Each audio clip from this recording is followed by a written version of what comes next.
Olá, nono ano! Tudo certo com vocês? Espero que sim. Aqui é a professora Karen Bueno e eu estou aqui para mais uma aula. Na aula de hoje, nós vamos falar sobre os aspectos socioeconômicos do continente asiático e, especificamente, vamos falar dos aspectos populacionais e da economia do Japão e da China, certo? O conteúdo da aula de hoje se encontra a partir da página 21 do livro didático de vocês. E nós vamos começar falando dos aspectos populacionais da Ásia. Vamos lá? Bom, no mapa que se encontra na página 22 do livro didático de vocês e que está também aqui na tela, nós temos uma anamorfose relacionada à população do continente asiático. Bom, neste mapa é possível perceber a dimensão que cada país do continente asiático teria. Os países do continente asiático estão ali nas cores laranja e nos tons rosa, desde o rosa claro até o escuro, tá? Então seria a dimensão que cada país teria se o território fosse proporcional ao tamanho da população existente em cada país. De modo que o formato anômalo dos territórios reflete o tamanho das respectivas populações. Então, nós temos ali países como, por exemplo, a Índia, que se encontra no sul da Ásia. A população da Índia é tão grande, pessoal, que ela ocuparia quase a metade do continente. A China, que tem um território extenso, também tem uma população muito grande. O Japão, que fica ali mais na parte leste do continente asiático, é uma ilha, né? Tá em rosa claro. É uma ilha pequena, né, em extensão territorial, mas é um país populoso, por isso aparece grande no mapa, certo? E a Rússia, que tem um território super extenso, está aparecendo ali de maneira bastante reduzida no mapa. Ou seja, a partir desse primeiro mapa já é possível identificarmos que a população do continente asiático, nos países do continente asiático, está distribuída de maneira irregular. Desta maneira, alguns países vão ter uma população muito superior e outros, mesmo com território super extenso, terão uma população menor. O mapa que se encontra na página 23 do livro didático de vocês e que também está aqui na tela do vídeo, mostra a densidade populacional do continente asiático, certo? E nós temos, de acordo com a legenda, então essa é uma outra maneira de interpretar a distribuição da população pela Ásia. De acordo com a legenda, nós temos ali em tons mais escuros as maiores densidades demográficas, ou seja, um maior número de habitantes por quilômetro quadrado. E nos tons mais claros, indo de amarelo claro até o bege, nós vamos ter uma menor concentração de habitantes por quilômetro quadrado. Então, neste mapa, a gente percebe que a população está fortemente concentrada no sul e sudeste da Ásia, entre países como a Índia, como já comentado no mapa anterior, Japão, a porção litorânea leste da China. Então, nós temos uma concentração populacional maior. E aí, assim, pessoal, nós temos grandes vazios demográficos de acordo com esse mapa, como, por exemplo, na porção norte da Ásia, porção central e a região mais a oeste, pegando ali a Península Arábica, certo? Então, por que nós temos estes vazios demográficos? Devido, como nós vimos nas aulas sobre as características naturais do continente asiático, devido às características de relevo e clima que não contribuem para a ocupação deste território. Ao norte temos condições climáticas extremamente frias, com clima frio e polar.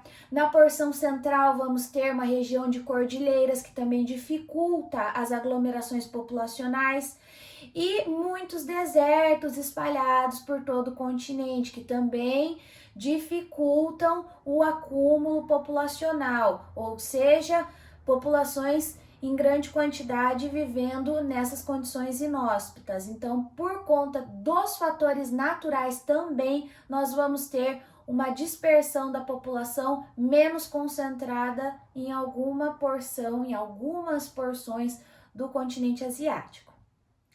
É pertinente destacar, pessoal, que em alguns países muito populosos, como a China e a Índia, já comentados, adotaram medidas para conter o crescimento da população, certo? Em 1979, instaurou-se na China a política do filho único, onde os casais poderiam ter apenas um filho e, caso fosse descumprida essa regra, estes casais pagariam multas e também perderiam benefícios sociais.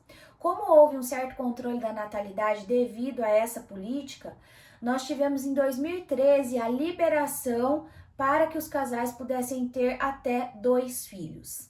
Já na Índia, essa medida não foi tão drástica, mas ocorreram intensas, e ocorrem ainda, né? Intensas políticas antinatalidade. O que seriam essas políticas? Campanhas visando o uso de métodos contraceptivos e também a esterilização de mulheres baixa renda, para evitar aí uma taxa de natalidade maior. É pertinente destacar, pessoal, que a população do continente asiático apresenta grandes desigualdades socioeconômicas. Então, cada país tem uma realidade socioeconômica distinta, como vocês podem ver na tabela que está aqui no vídeo e que também se encontra na página 24 do livro didático de vocês.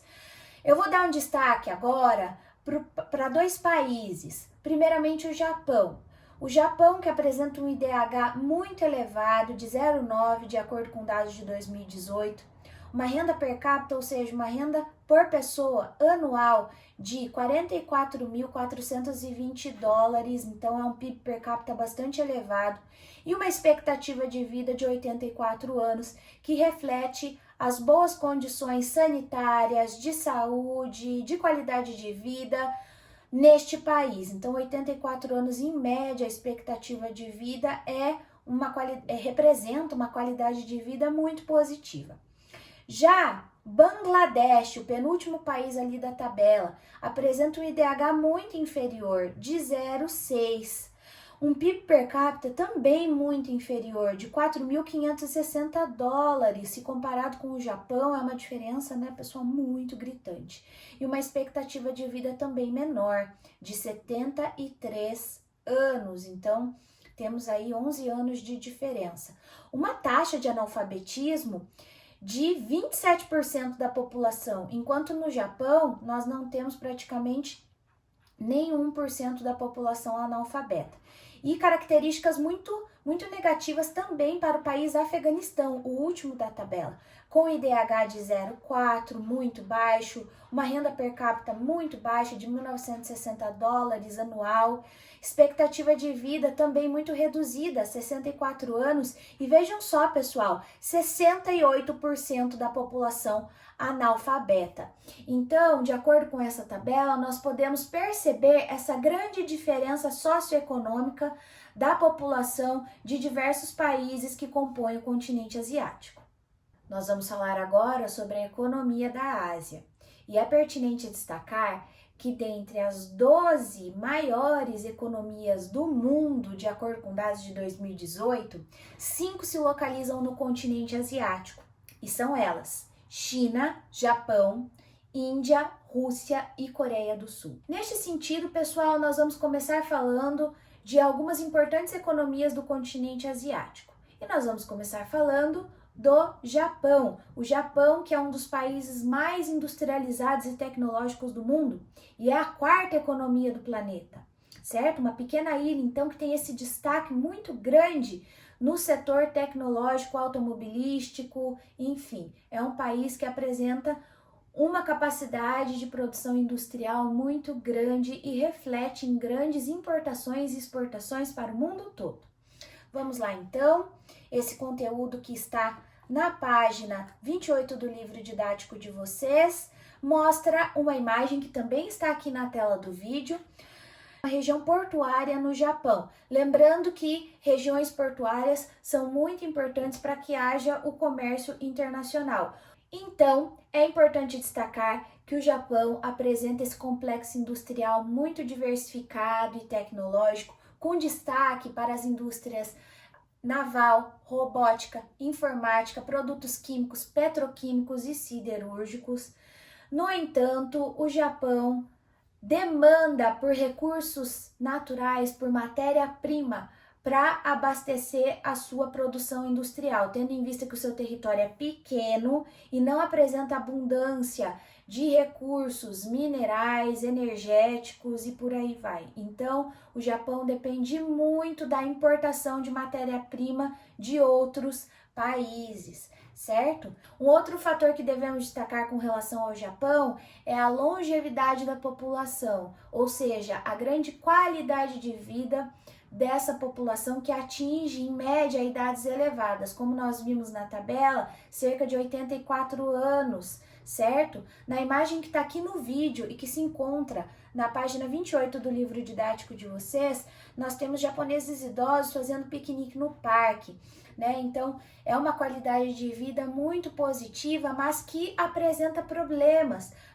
devido à questão econômica, tá? Então, essa população envelhece muito, né? Então, o país acaba tendo que bancar a aposentadoria dessa população e nós acabamos tendo uma redução da mão de obra, certo? Porque o Japão apresenta uma taxa de natalidade muito baixa. Então, nós temos taxa de natalidade baixa, demanda por mão de obra jovem e um grande percentual da população demandando por auxílios do governo, como aposentadoria, serviços de saúde e por aí vai. Agora, pessoal, nós vamos falar da China. A China, que é o país mais populoso do mundo e que é a segunda maior economia do planeta.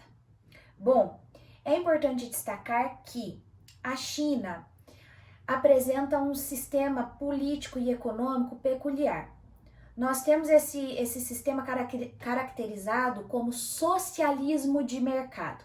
O que seria o socialismo de mercado? Nós temos então um governo autoritário, um governo que regula a vida das pessoas, um governo que estabelece restrições com relação à liberdade de expressão e que também controla a forma de trabalho, mas ao mesmo tempo apresenta uma liberação econômica com relação aos outros países, ou seja, um modelo econômico capitalista liberal que permite um amplo comércio internacional com outros países. Então, nós temos governo autoritário internamente, mas um liberalismo econômico, certo?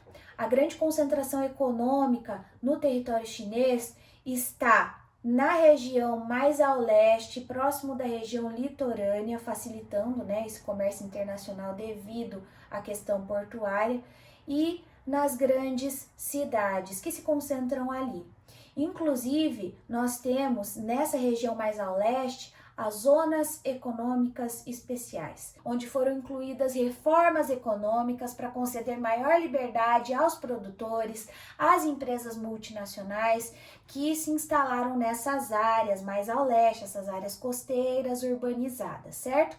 Na imagem que se encontra aqui no vídeo e que também está na página 29 do livro didático de vocês, nós temos uma imagem de Xangai, ou seja, nós percebemos ali uma grande concentração urbana, moderna, com estrutura e planejamento urbano, né? Essa imagem representa uma grande prosperidade econômica que está muito relacionada ao desenvolvimento industrial do país, como já comentado, principalmente nestas regiões. Mas é importante destacar, pessoal, que toda essa atividade industrial apresenta um grande impacto ambiental devido à poluição do ar, da água, desmatamento, emissão de gases que contribuem para o aumento do efeito estufa, inclusive é uma questão polêmica que vem sendo debatida internacionalmente devido a esses impactos ambientais que a China vem ocasionando ao longo das décadas, tá?